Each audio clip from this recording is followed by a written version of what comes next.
create a new case. So I'm going to use some partial cases first.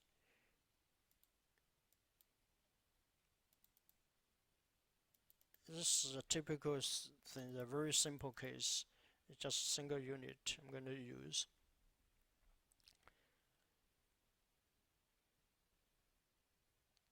So for this version, we have this button called Workflows. So I'll show you what we actually have there. It's loading the DICOM. Okay, so if we click on this, right? So you see we reorganize the system into multiple workflows. For example, if you say you are doing a partial edentulous case treatment planning, if we go in here, right? So you will say add virtual tools, add additional scans, place implant, add implants. This is to do the depth control of surgical kits, then make implant parallel, selection surgical kit, etc. So those are the functions focusing on planning.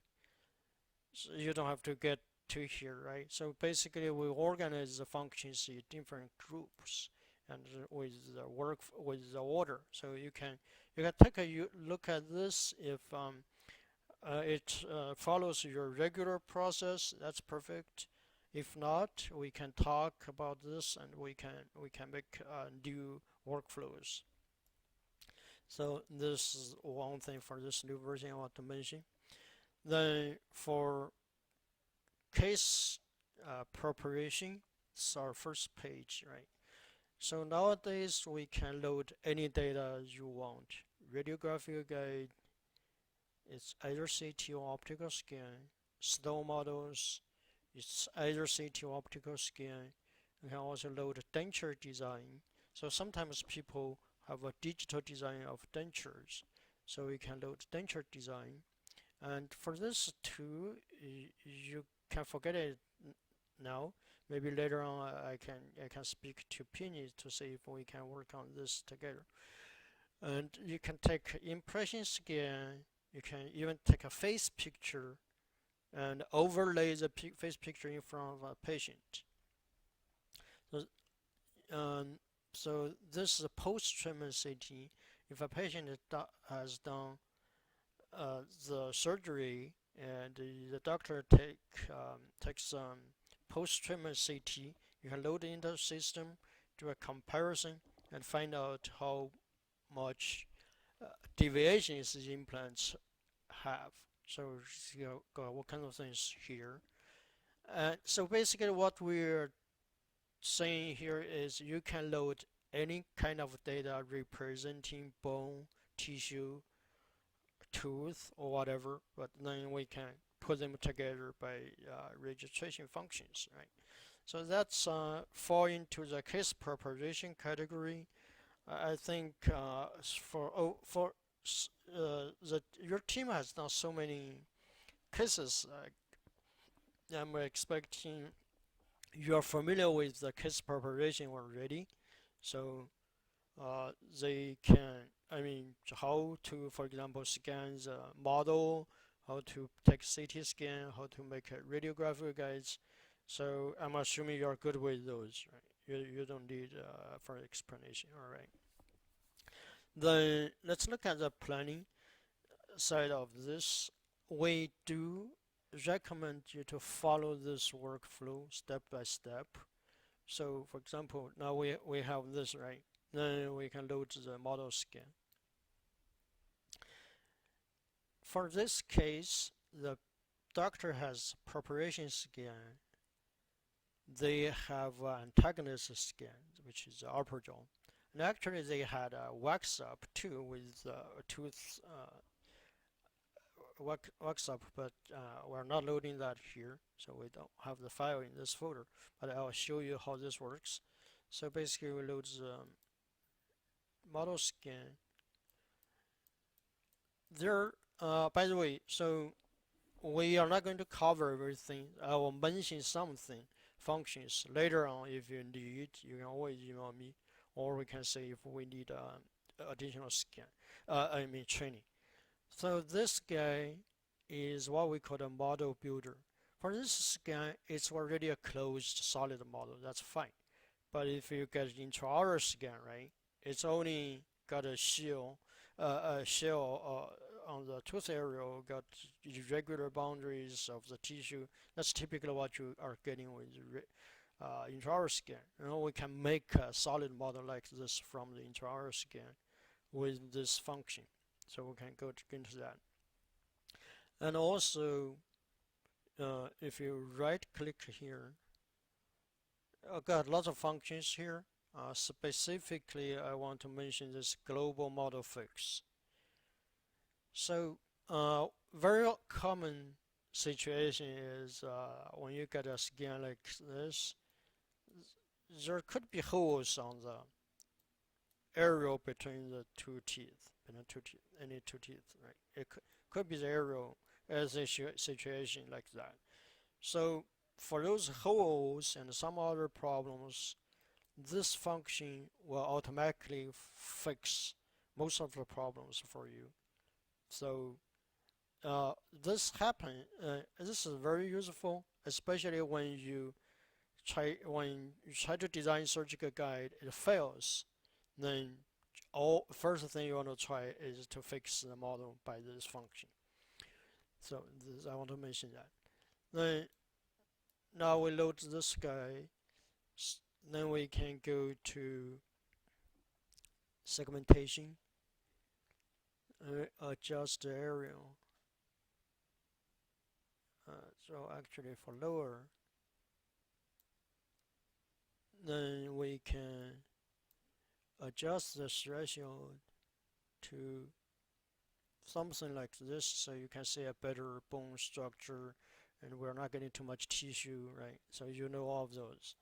Then we got a set point, basically means we select this area.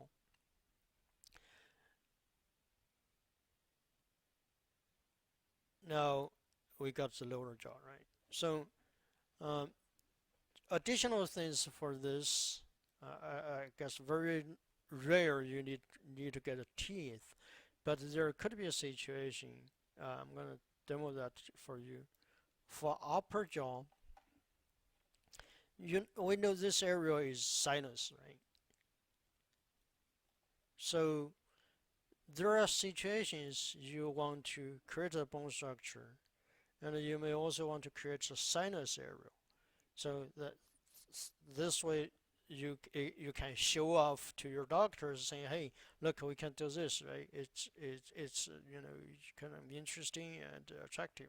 So what we are going to do is this area has very low density. So what you want to do is you want to go all the way to the close to -1000. Then you will go lower on the upper threshold. It's a bit slow here doing this processing.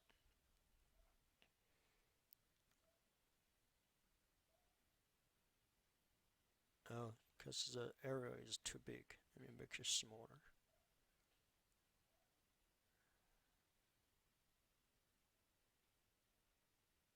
I'm on TeamViewer and recording video, so it's a bit it's quite slow.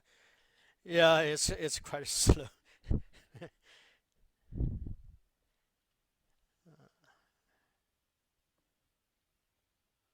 It's way too slow.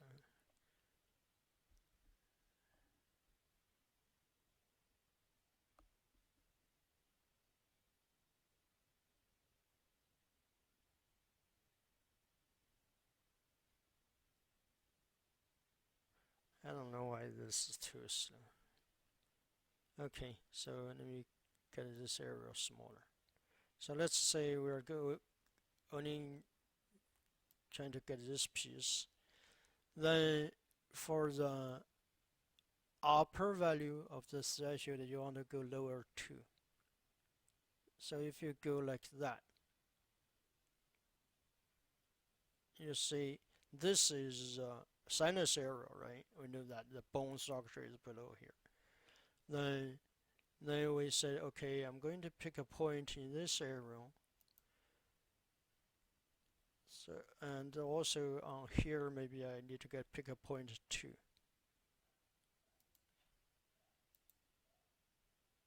And you see this color, it's actually it's about this. The value is too low. If we use, it's very sensitive here, so you can actually use your mouse here, scroll the wheel, then you click on that. So it's going to change the. Now you see this error, right? But it's not clear because the density here is really low. What you can do is you can use this function. This function is used to fill small holes on tissues and on bone structures. So if you have the patient has a very loose bone, you can use this function too. If you just click on this, it's going to fix this area for you. That's what we're gonna see. Now you can clearly see that, right? Right. So imagine this. Imagine you have an implant here. You want to do sinus lifting. You can show the doctor, hey, here's my planned implant, right? Then here's the sinus. So let's do this. I'm trying to squeeze in lots of new stuff here. Let's use this function. You can use this function for any bone structure. You say, okay, I'm going to select this arrow and make a file out of that. So it's like an STL model now. You can export this STL file, right? Then because remember this, we only have one thing. What is we call the bone structure. So right now that's this guy. But what we really need is for the planning purpose, we will still have to go back to the lower jaw bone structure, right? So you go. Let's go. Actually, let me not doing this yet. Let me. So with this function to fill the holes, the system runs quite slow. What we can do is here, we can go back here, we can delete this one. That's the last operation we did. We can delete that one. Then we go back to bone segmentation. Now we go to the bone structure, the regular bone structure segmentation. So this value needs to go up too. Right? So we go up. And then we go, of course, we need to go to the lower jaw.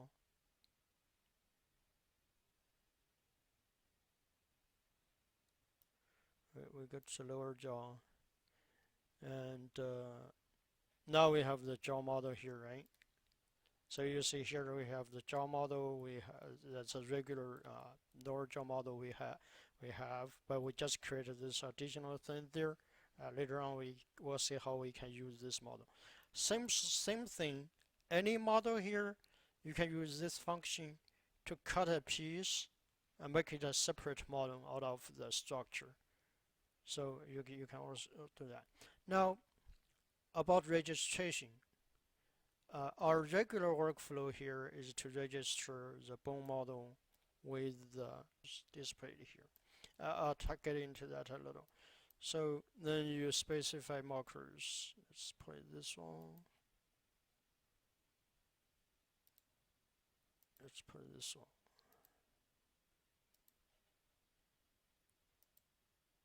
Now we have an initial registration.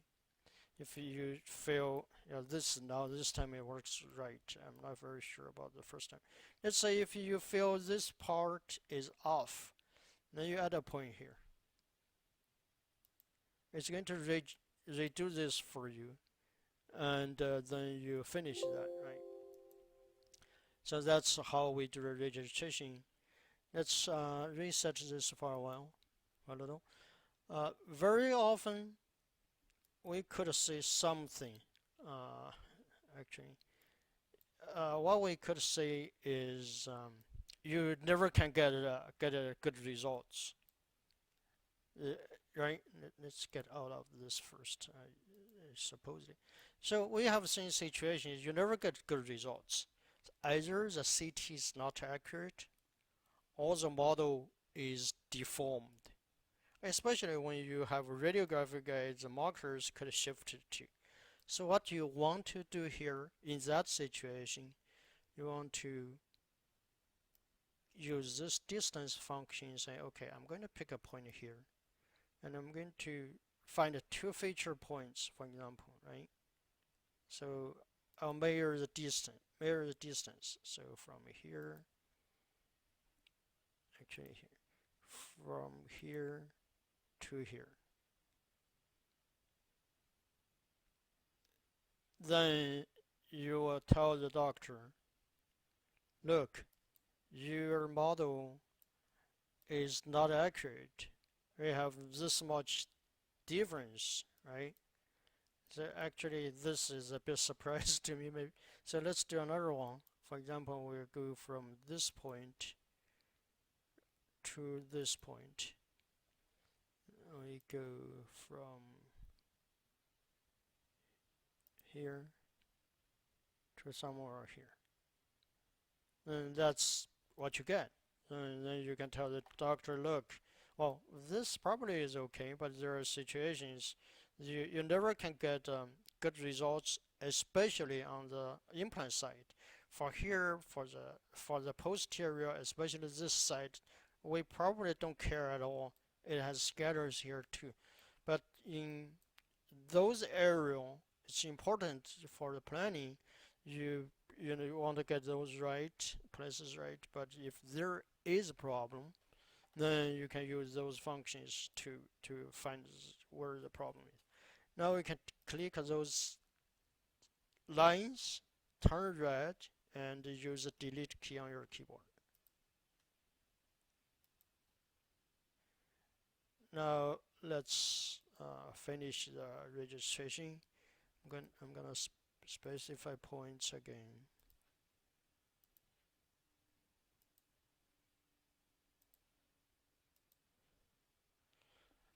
I'm gonna finish. So what's another important thing is you want to cover the implant site with those markers.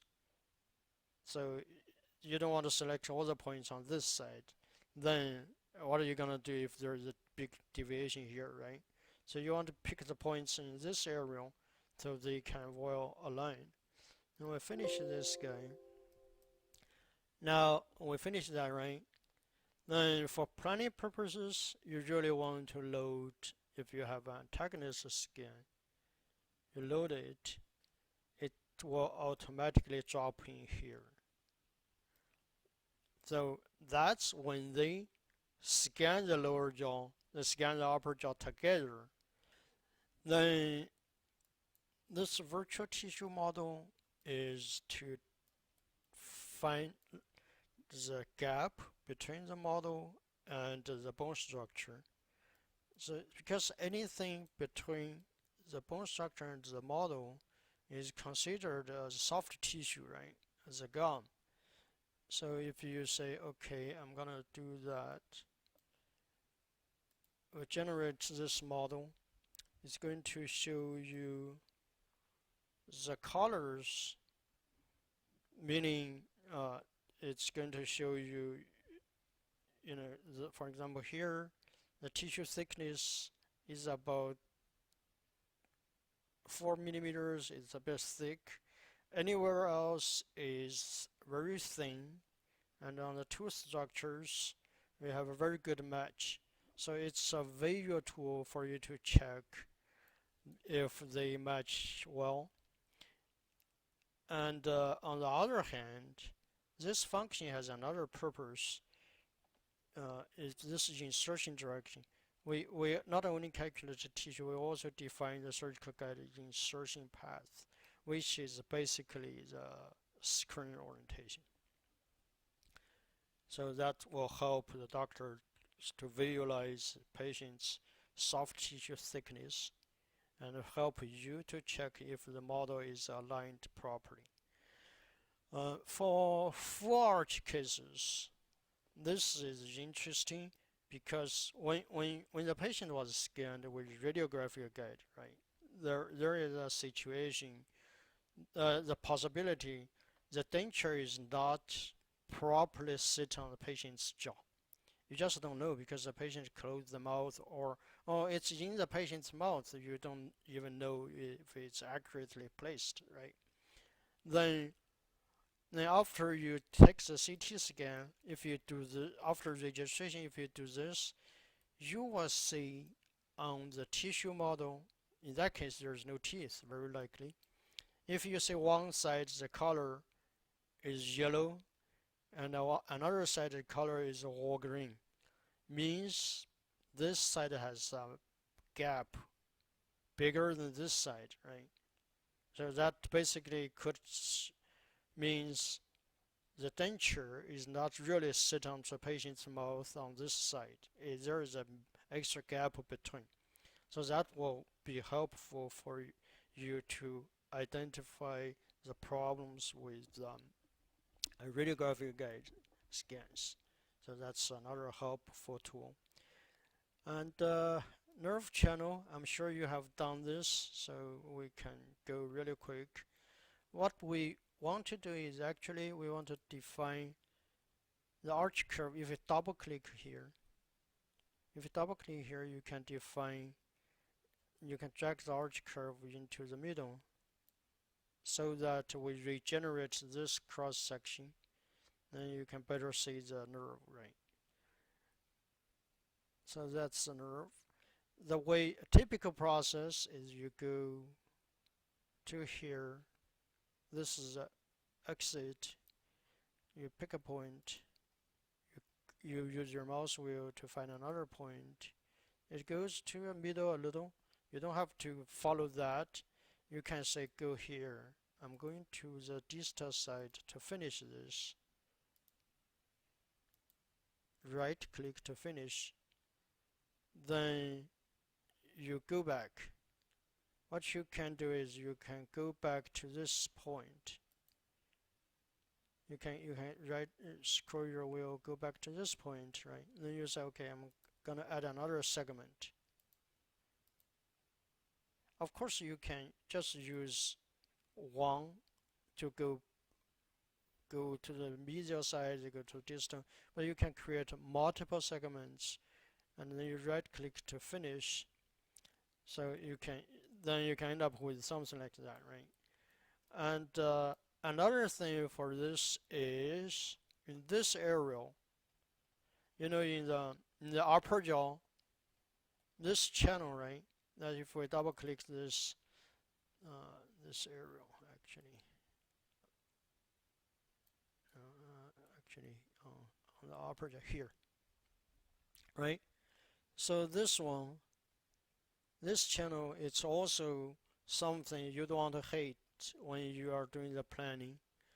So for this case, you can use this tool. It doesn't matter if it's left or right. You just use this tool. You can say, I want to make this thicker. For example, 3 millimeters, right? Then you say, okay, I'm gonna create something here. The purpose of doing this is so that when you do upper jaw, when you actually do the planning, the system will check this channel, check the implant against this channel, so it will report the problems if your implant is placed too close to the aerial, to this incisor channel, right? Yeah, so this is another use of this tool. So it could be, you can, yeah, you can do that.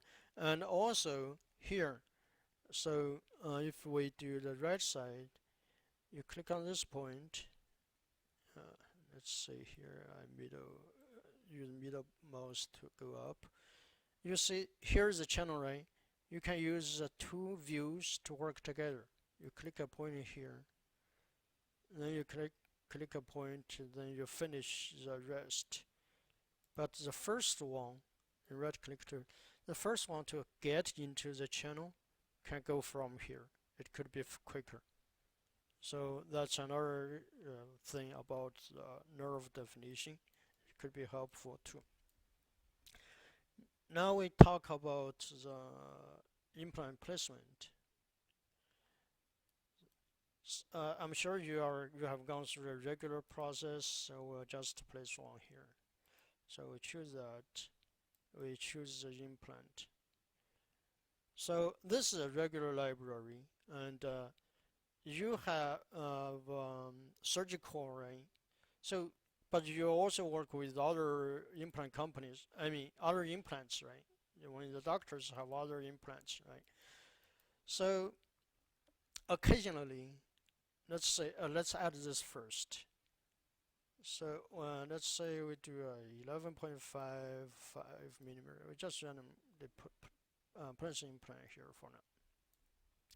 So we select a surgical kit for you by default, and this is a safety zone. It shows you, you don't want to get some other things get into this box. But here on the corner, actually, it's fine. If it's not that strict, it's if you, for example, you are going like that, even the nerve is here, it's not a big deal. So it's really a tool for you to, as a help tool, but you just need to check a little. So that's a safety box. By default, we are showing that. And for planning purposes, two things. One is the implant centered view. Look at, so you see how it changes, how the view changes.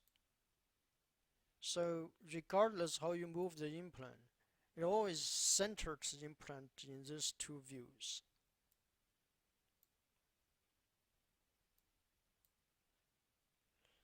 Or you can go back to a regular view. So that's a regular. So this sometimes doctors or some people are used to this way to visualize their implant. So this could be a helpful tool. And here, I'm sure you have played with this. You click on this button, enter this mode. You can scroll your scroll your wheels on the mouse, so you see different orientations, right? So you're good with that. Then this is bone density. So you click on this, you see the bone density surrounding the implant. Here is high density. You turn this on and off. Use this button. So if you use your mouse wheel to make it bigger or smaller, you can do that, right? Then you can say basically what's going on here is this part is this part. So it's a high density area, right? The red area is relatively low density, but it's fine. It's not extremely low like that. So it's relatively even, not too bad. So that will help you do the bone density checking. And we want to deal with the abutment too, or we want to use other libraries. Let's get into this first. Let's say you don't have this. The doctor say I'm going to have a implant brand ABC. You don't have that. So what do you do? If you have their STL files, everything, that's fine. You send to us, so we can help. If they say, if it's just a doctor occasionally send you a case, right? They ask you, hey, do you have implant ABC? Then what? You don't have a full catalog, but you can still say, okay, I'm gonna make this one. So you click on this add Mac and you say implant brand ABC, for example. Then okay, I'm gonna add a series, whatever series it is. And under this, I'll say add an implant, for example, 4x10, right? And then you say okay, you click on here. My diameter is 4. My length is 10. It's my apical size is only 2.5, 2.8, for example. something like that. Then you save it. Now it's good to go. So you click on this. Now it's changed to this implant series, this implant, this series, this implant number and parameters. So this will cover the situations you don't have the implant. Occasionally, doctor, I want to place something, right? So it will help you with that. Or if they further have an STL file like this, you can use this button to set. We can talk about later, or you can load the entire uh, database, entire library in the future. So that's basically just to give you an idea. You have the option to add additional implants. The abutments, if they have predefined abutment in the library, you can load. Otherwise, you can make what we call a custom abutment. For example, it's something like that, right? If you look at this angle, the implant angle, if you say I want, for example, 17 degrees, you click that, you click this button. Now you see the abutment has a 17 degrees angle. Now, people sometimes use angular, abutments, right, with different abutment angles. So yeah, so you can do that. And on the other hand, let me hide this a little. So we have this plane here, right? You can show and hide this guy. Another thing you can do is, okay, I show my data plane. This is going to be my occlusion plane, right? Then if it's not accurate, you can use middle button to move it up and rotate. Now you say, okay, here, this is my occlusion plane. I want all the implants to go, the abutments to go out of the jaw perpendicular to the plane so that all my abutments will be parallel, right? You follow me, right? So you want all the abutments to be parallel. And let's say before that, let me add another implant. Okay, so we add another implant here. Let's say we have another implant here. Right, now we have two implants. Now you say, okay, I want both of them going out perpendicular to the plane. So I use this button, automatically define the direction. You click on this. Now I don't know if you notice this, it's being, let's get to the second one. It's been changed. So we go to the second one, right? Now you click this button again. You see here, it's now the abutments, both of them are parallel, are perpendicular to the occlusion plane now. So system determines this angle. The use of this is, basically help the doctor to visualize what kind of abutment angles they need. And also later on we can export files so they can do denture design or custom abutment design. So this function can help with that.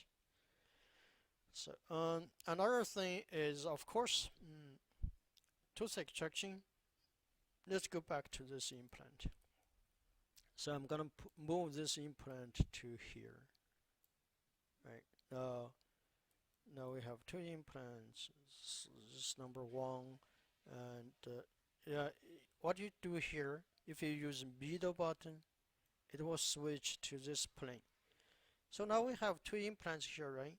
If I say, okay, for this guy, I want you to extract it because the tooth was there, so I wanted to extraction.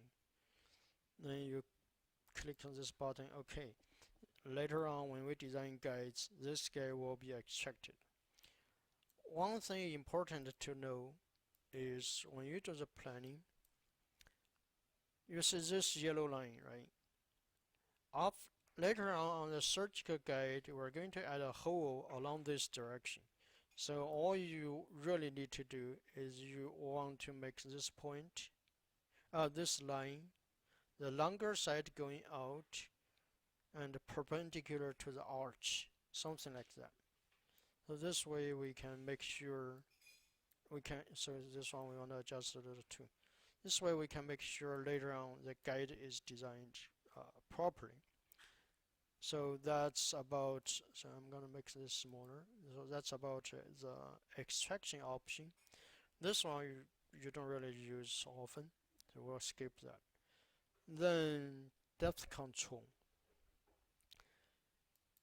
So you see here the surgical kit of surgical has a distance between,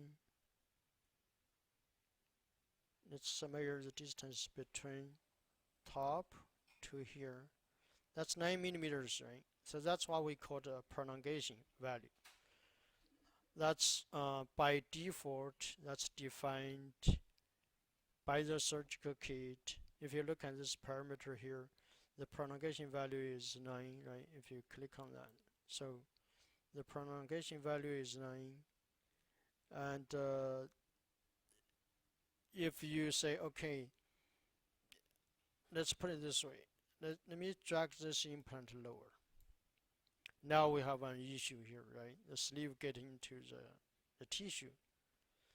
Then the first thing you want to do is you want to say, okay, let the system automatically control that for you. You click this button blindly without checking any implant. It will go up. So what the system does, it automatically choose a prolongation value for you, which is 25, which is 15 actually. If you the drill length from the surgical kit is 17, 21, 25. So in this case, it chooses 25 for you. So from here to here is 25. So that the doctor will use the longest drill, the 25 drill, to go this, right? This is automatic control, right? I think typically that will serve your purpose of this control. Only on rare situations, then you want to say, okay, forget about this. I don't have that much. The patient cannot open the mouth that wide. That could be typical, right? I want to say I'm going to choose 11 millimeters prolongation value, meaning from here to here is 11 plus the drill, right? So actually this could be too close to the tissue too. But anyways, the point is you want to change this on your own. You want to say, okay, I'm going to use some random numbers of the drill. But what the doctor needs to do is he needs to set a mark on the drill so make sure they don't drill too deep, because that's a default length, right? Not a default length, so they have to control on their own. So that's basically the idea about the depth control. You want to usually for the planning stage you sometimes you have to determine this for the surgical guide design. The additional things for the planning here is occasionally if you click this button, so now we move this surgical kit configuration to here. You see that's your drill guide. The handle got 4.5 or 5.4 millimeters hole. That's the handle size. The sleeve thickness of surgical, that's this much. And this is called clearance. So sometimes the printers are not accurate. They create a bigger hole. Then what you want to do is, okay, you say, okay, the sleeve is too tight. if the drilling sleeve is too tight, I want to make the hole bigger. Then you make this, for example, 0.005. You can double click and edit, meaning it's going to add 50 microns to the hole. So make it bigger so the sleeve can go in easily. So you can change this parameter and you can save it. If you make it a negative value, that's to make it the hole smaller so the sleeve can be tighter. So you can play with this. Another thing you can play is the doctors. You don't have a sleeve. Let's say you don't have sleeves. You only want to print the holes on the guide. You can change all the sleeve thickness to 0 or a small value like 0.025. It's a small value. That way you print a guide without sleeves. So occasionally people have these needs. You can do that. And also when you change this value to 0, you want to change this sleeve flange to 0 too, because it doesn't make sense now. So if this is 0, so you want to change that. So this tool is to define surgical kit. You can do whatever you want to do and modify that. And in here, so when we generate the report, when we show, okay, for this implant it's 21 millimeters, right? The drill is 21, for example. But if you add a label here, you say drill line 1, for example, then it's going to show up as drill line 1 on the report. So that if there is some text, some label on the surgical kit panel, then it's easier for the doctors to find it. So that will help too. So this is about the surgical kit configuration. Then there's making implants parallel. Did I lose you? Hello? Okay, okay, that's strange. All right. So another function here is to make implant parallel. A easier way to do is just don't use this button. Easier way to do is this. Right click on here, make parallel to the left or make parallel to the right. Or you can report angles. You can copy an implant. Then it's going to ask you for another number. Then you can change colors, etc. So you can just use this function to make implant parallel to the neighbors. Then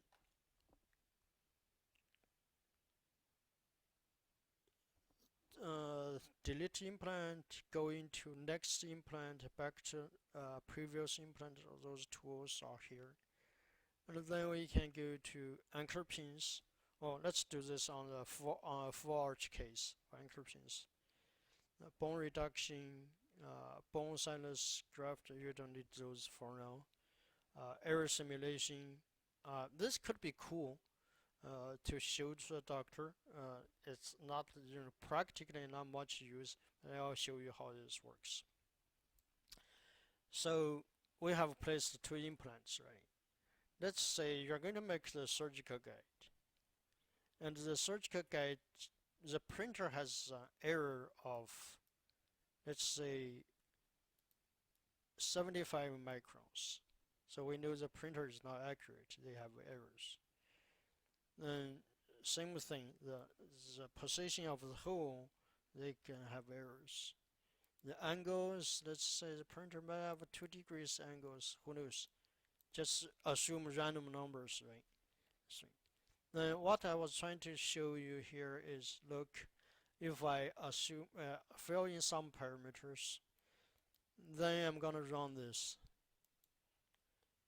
What this tells you is, even though we have placed implants in this box, in reality, in extreme situations, it could go crazy. It could go to somewhere else out of this box.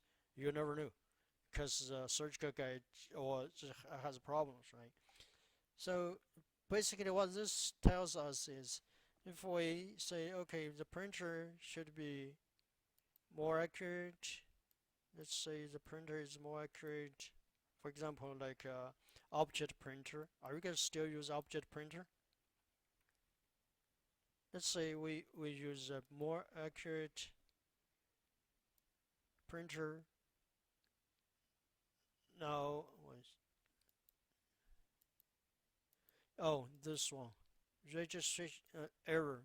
What we had was like that's why you see that's going to crazy. That's what we have is like 0.07. Okay, let's I don't take that yet. So that's the registration error. Now we run this. Now you see, okay, that was a crazy number. I didn't know this. So let's say with the printer is still not that accurate. Now you see the implants, even with the printer errors, if the implants are in the safety zone, because the box is not changing, right? They are still in this box, then you know, okay, even if the printer is not that safe, we are good, not accurate, we are good. We are kind of in the box.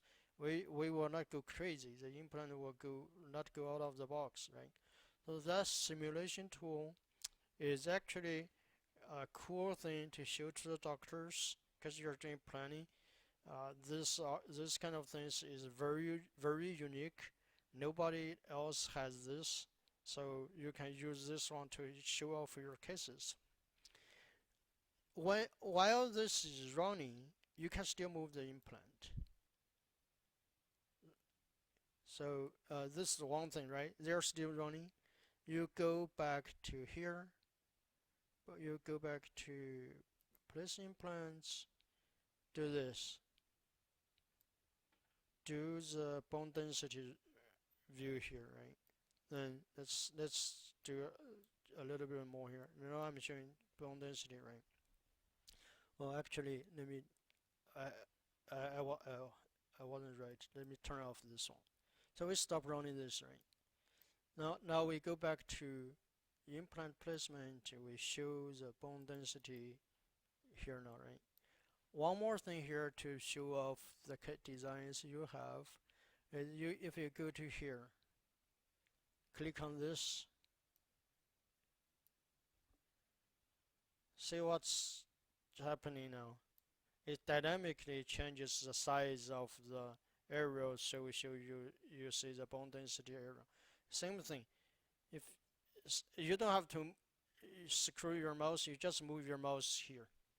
So if you are stay in the middle, the changes will go back and forth of the implant size.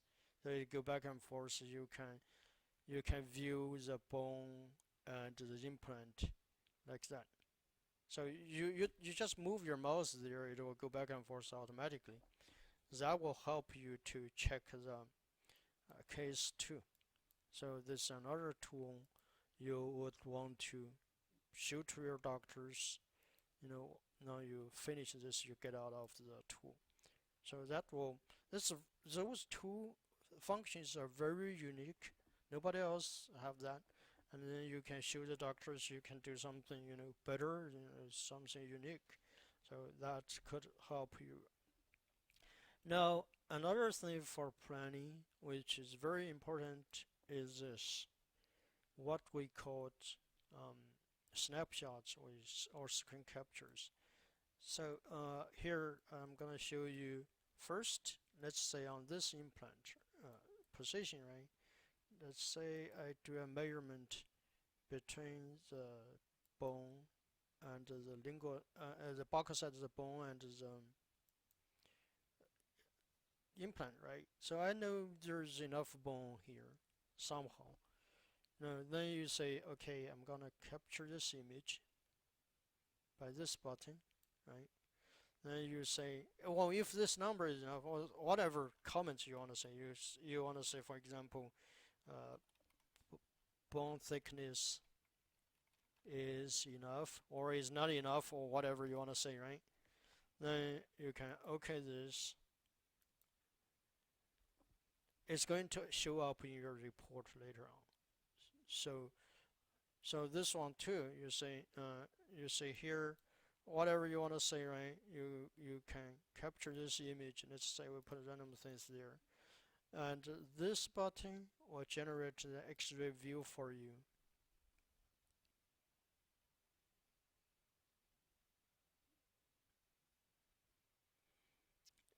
Panoramic X-ray view is like that. It's something you have seen in the report, right? But you can say, okay, specifically on this area, I want to capture an image.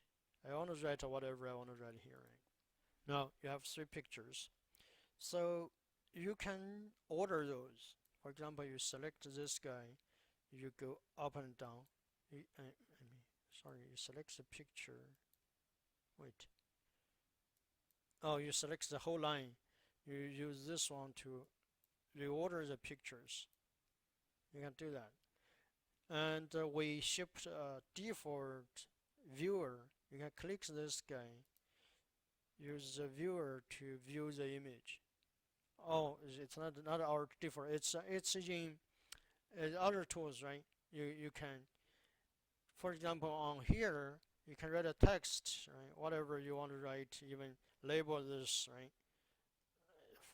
Whatever bone, whatever you want to say, right? Then you can say, I will save this and close this one now. Now we quit here.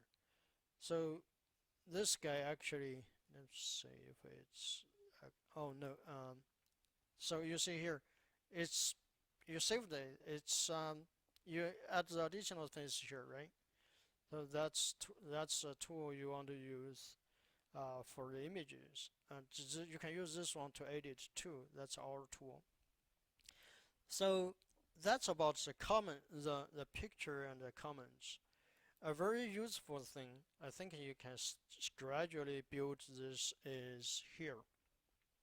You know, you very often those are there are a couple of things you always talk to the doctors. If the patient has enough bone, right? If the bone density is good, if the mouth can be open enough, the mouth opening is good enough, or if whatever if the model is not accurate, or if the CT scan is bad, the patient need to open the mouth to take a CT scan. Those kind of things are the common things you talk to the doctors, right? You can take the first, for example, we take the first one. If we think it's commonly used, then we can say, okay, I'm gonna save this item. Now it's here now, right? Now next time, if you have another case, you got the same situation. So because this is automatically populated here, you say, okay, instead of typing anything, I'm gonna use this one.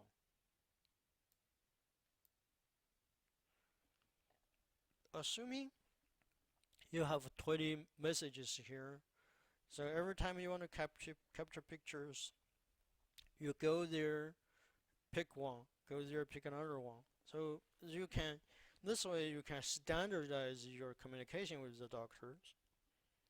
So every time they show up with the same, kind of descriptions, and it could be more efficient too. So could be a very interesting tool, for to accelerate your communication with the doctors. So I want to say this, and there's also this 2 button. That's a bit interesting, but I wouldn't use too much. But it could be. Why? Because now we have captured this picture, right? But you later on you say, okay, I actually need to move this implant. Now I move my implant here. Now they are out of sync, right? Right? Now you click this guy, you say update. It's gonna recapture the picture at this location, so they are in sync. So this way you don't get lost, you don't lose track. Your picture is here, the implant is in different place. That will be bad. So you can do that. And of course you can say use this one, say I'm gonna do this for all my pictures. Every time before I generate the report, do this for me so I don't go out of sync. So that's a tool you can update your images. So those are very good tools for the planning purposes. Then we go to model management. Oh, I'm sure you have known those things. So for this button, think about this. I have this model scan here, right? Assuming we have a radiographic guide, we have a denture design, we have all kinds of things. Then I'm going to design a surgical guide based on either a model, a denture, or something else. Then you can choose. Or if you, let's say you have two model scans, you have one with all the teeth, another one with the teeth extracted. Then you can say, okay, I'm gonna choose this guy as my base for surgical guide design. So you can click that to choose a different one for surgical guide design. So that's one of the things you want to look at. And this guy, make implant parallel, is different from the previous one here. Right click. What this does is, imagine you have 5 implants. You select the first one. That's gonna be your base. Then you use your keyboard control shift key control key. Then you select multiple implants. Then finally you click this button. So the implants you select after the first one will be made parallel to the first one. So this is also a very good tool to use. Another thing here is grouping. So here actually, first we can reorganize this tree by. Okay, so that's about moving the implants. And actually, let me fix the implant positions for now. Actually, so for this guy, move back.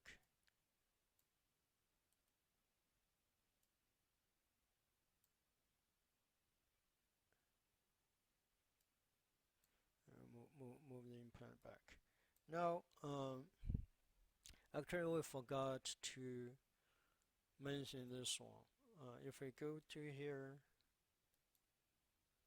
add virtual tooth. Now we have,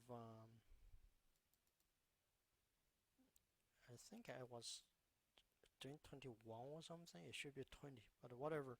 So let's say we have two numbers, right? You know, we had two virtual tooth there. They go with the implant position roughly. Yeah, I was doing a wrong number here, I guess. So you can move this implant, or you can say, okay, I'm gonna lock the implant positions so I can move my virtual tooth here, because they are overlapping. You want to lock them so it's easier to move, right? So that way you see here is the tooth, here the implant, and here's the orientation. You can rotate, right? Then that's the virtual tooth you want to do. And on the other hand, well, actually, let me move the tooth up.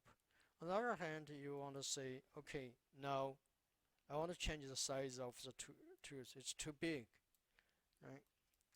Then what you can do is, actually the tool is what's hiding here now. You can do global deformation. Now you see the box. You see the tooth is here, right? First thing you want to do, well, if I drag the box, it's going to be make the tooth bigger or better. But first thing you want to do is you want to make sure the tooth is aligned properly with the box. Otherwise, right? Because so you want to rotate this view. You want to rotate the box a little so that it's sheared. Yeah, exactly. So you're having this now, right? Then you say, okay, on this direction, buccal medial distal, I want it smaller, right? I want it shorter, or I want it longer. I want it thinner. So that's called global deformation. Then you can do that. Well, actually, the tool is here too, I believe. Now you click this again, you finish.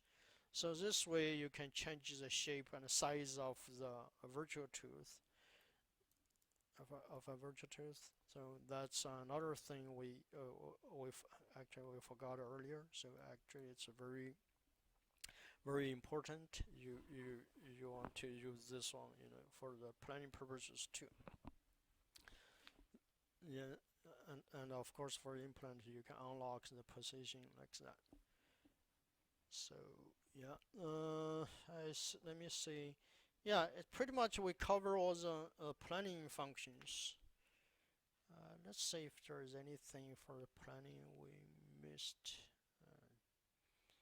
Bone density, I'm sure you have played, so we can change the bone density for the bone structure. You don't know that? Yeah, basically what we are doing here, let me hide this guy, right? So is you see we map the bone density, or basically the Hounsfield unit value, with the color. So you see on the red-ish, pink and white area, that's high density, that's a teeth, right?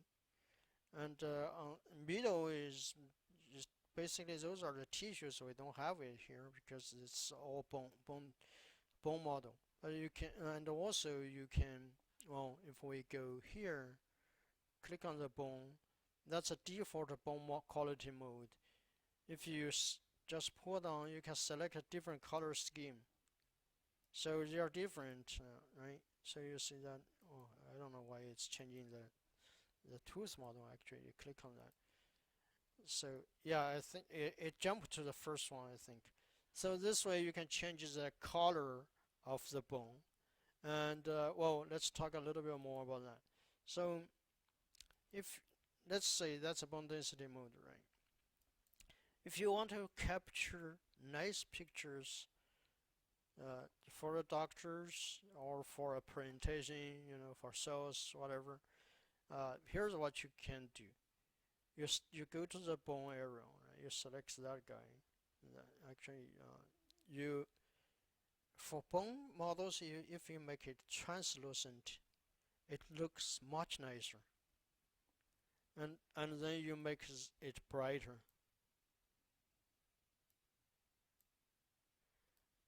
So this way, if you want a better visual effect, this could be the way to go. Then you can, yeah. So it looks a lot nicer. So you can, capture images for presentation purposes, etc. So that's a little bit of thing for the display. That's bone density, and let me fix the tooth color. Yeah, I was choosing the wrong thing here. Go back to white. Oh, actually, just go to here. Change color to white. Maybe slightly darker. Okay, so for planning, we pretty much have gone through everything. Lock positions, that's for lock the implant positions. Yeah, that's let's see, do we miss anything here? Let's show and hide objects basically. Here we have right click, make parallel copy implants. Yeah. So yeah, let's finish the guide design so we can generate a report. So we go to guide design. Then it's a regular situation, right? So you don't have much to do, just define the boundary.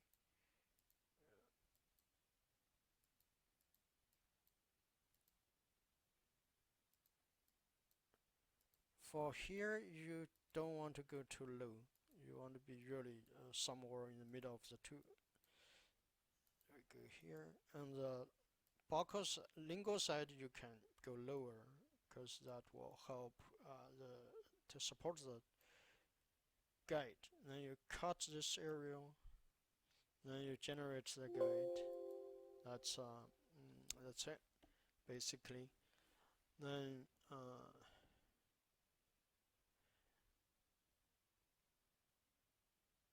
we generate the guide, and then we can generate a report. I think for full arch case we still want to cover something, so let me start it. We still have some time, so I will start the software for full arch case now. So I'm gonna load a case for the moment. My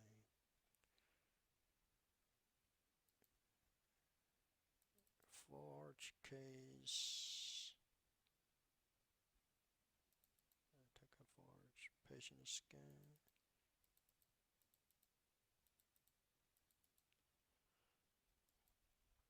Now we finish the guide design. Then you see here that the holes I was talking about earlier. So you see two things are important. One is the hole.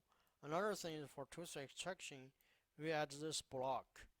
Otherwise, it's going to be empty here.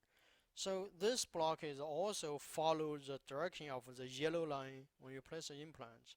So that's why it's very important to correct the orientation there of the yellow line. Then post-processing, you can write a text. For example, you can write a text here. You can rotate or make it bigger or smaller. Use a right button, and you finish the text, right? So that's there. And sometimes, occasionally, I see doctors they do this. So they put the tooth number here, 20, right? Then they say, okay, I'm gonna make here. Wait, where is it? So we'll just briefly cover this, right? Before surgical guide, before the report, let's look at this. One more thing here for the planning and for post. I mean for post surgical design. You right click, show fit analysis. It's going to show you how the guide fits on the patient's mouth. Everywhere white is sitting on the guide, sitting on the patient's tissue or teeth. This is the interproximate area. It doesn't go into the, it doesn't go deep. You don't really want to go deep into the interproximate area between two teeth. That's too sharp. You don't want to go there. Once you go in there, the guide can be very hard to pull out. So that's some other guys' system. Their guides looks like that. It's very hard to put in and out. So that green part is the gap between the tissue and the guide, because there's undercuts here, right? The tooth on the front area of the teeth goes out. So there's a undercut. So you see a gap. Basically, it means when the doctor is placing the implants, they better avoid pushing this area because there is a gap. Well, for this case, it's good. You have a point here, touching the tooth. Otherwise, right, you push this, the guide will tilt, and then you get inaccurate results. So that's something we want to avoid. So I'm gonna hide this one for a moment. Now make it regular size. Then we go to report. You put your name here. I put the business name here. You use this one to change to your logo scan implant guide logo, and then you generate the report. Save that one.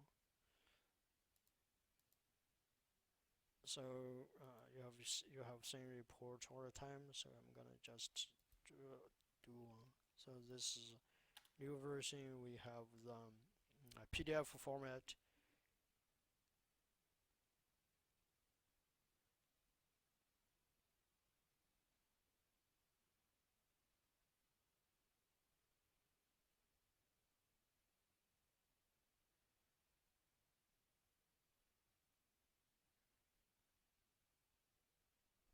Now you see the report. So this is a new PDF format. So you have been doing that. So just show them. So you see the pictures goes in here, and the comments we made go with the pictures. So this way is a very useful tool. You capture things and save into a report. So you don't have to save in an additional way for the pictures. So I would really recommend you to use this more. Okay. You okay? Yeah, you can try a little with that. All right. So I guess that covers the full arch case. I'm sorry. So for full arch case, we load the patient CT. We load radiography guide here.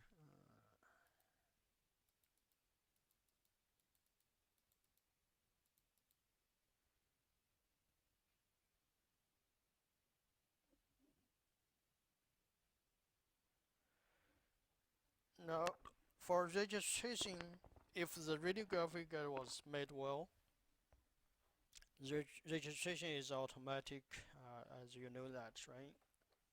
The only thing is sometimes you need to trim this or do a thresholding. So for now it's automatically registered. If we want to change, we go to segmentation, we go to this one, we change the value to be a little higher. And now there's one thing I want to mention.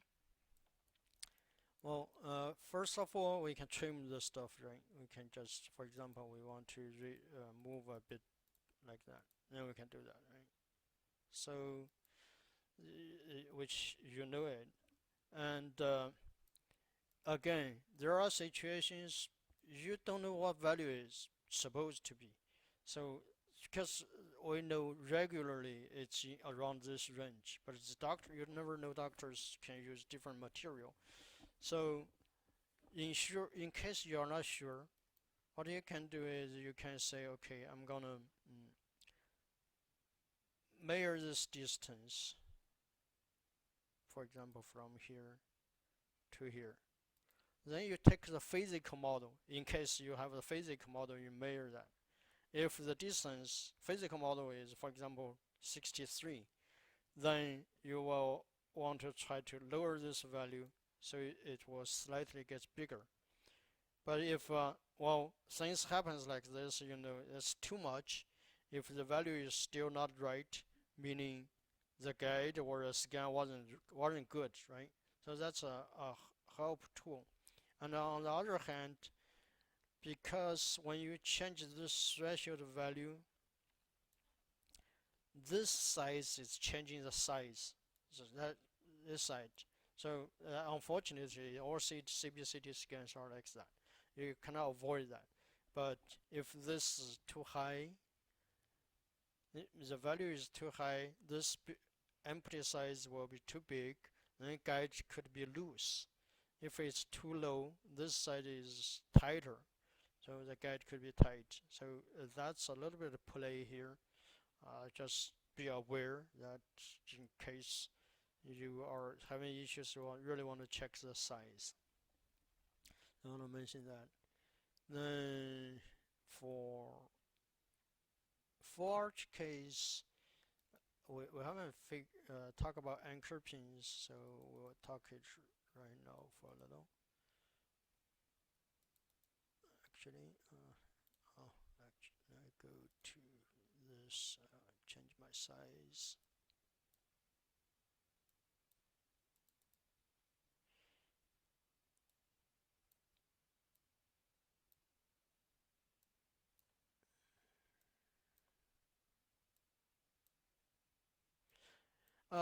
Well, you still, if you want to have the bone model, but for large case, actually, we still recommend you do that. Let's say, do the what denture you don't need for the bone model.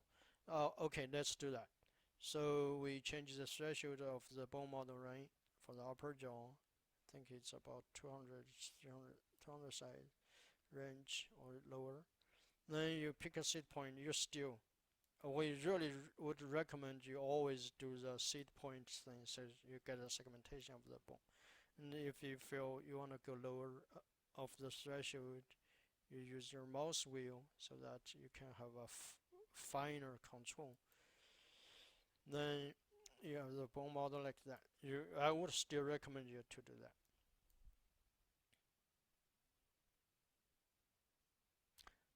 No, for a denture you don't have to. You just cut it away.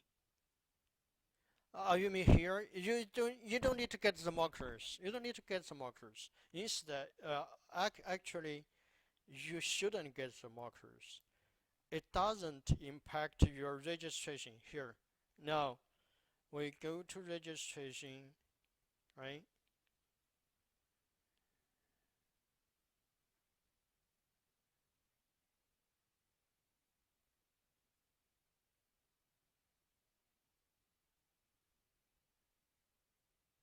Well, it doesn't.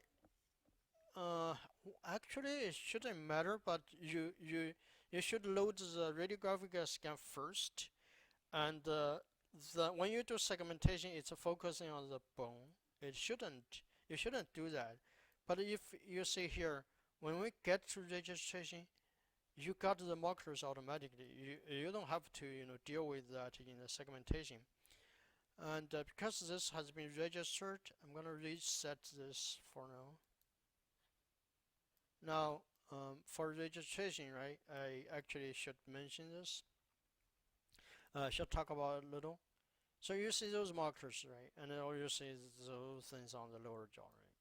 So that's the markers. So we have four markers on here and four markers on here, right? It's kind of clear, right? We have those markers, right? What's if the at the first place the registration is no good, you go to here. You unless you have weird things here. Sometimes the dentures have metal frames. Then you have something very weird. Other than that, if you see a regular shape like this with the dentures, right? When you go registration specify markers, you don't need to pick anything here. You don't need to. And also you don't need to pick everything here. So there are yeah, three or four which are a good shape in a good position. You don't need to deal with those things. You pick, for example, I pick three. Sometimes let's put it this way. Three is okay, but you don't want to have something like only on one side, right? You want to do that. And yeah, you want a little bit more than three too, because you never know because there are so many points now, you never know how they are distributed. So you pick those four, something like that. Then you say finish. It could give you good results too. So that's about the registration. Mostly, you don't need to pick points on this side, only this side. So that's one thing to mention. And for anchor pins, uh, so I'm sure you have been doing that. With this version, we can change the definition. Let's say you say you have, in your regular process, you don't need to deal with that because you have the anchor pins already. You want to change. But in case you want to change, we can talk about this. But now, let's say we can add an anchor pin, right? We can just So what's different now you can see is we have the sleeves. The good thing of that is you can better view where the sleeve is, and so that when you generate a guide it won't go like that, right? So it will be, you have a better idea where the sleeve is gonna be. So that's the thing we want to talk a little about the anchor pins. Then for clinical, my suggestion is not to, so here is what you normally see. You have one here, and then you have another one here, right? Three anchor pins like that. That's what you regularly see in practice. I mean, in the literatures. It's bad, however. Why? Because when you have pins like that, they kind of go same way. Then you can easily run into a situation. The doctor pushes the guide, it tilts. The, unless you have a very big angle, you can have a better lock. But if you make it parallel, it's the worst situation. This is a very, very bad. If the angle is small, then it's not stable. You make it very big, at least like that, it could be better. But my suggestion would be, if possible, add an anchor pin on the lingual side. Well, sometimes it's not possible, but if possible, add an anchor pin on the lingual side. That will help stabilize the surgical guide. Yeah. Yeah, so I guess that's pretty much it about the planning. We kind of covered everything.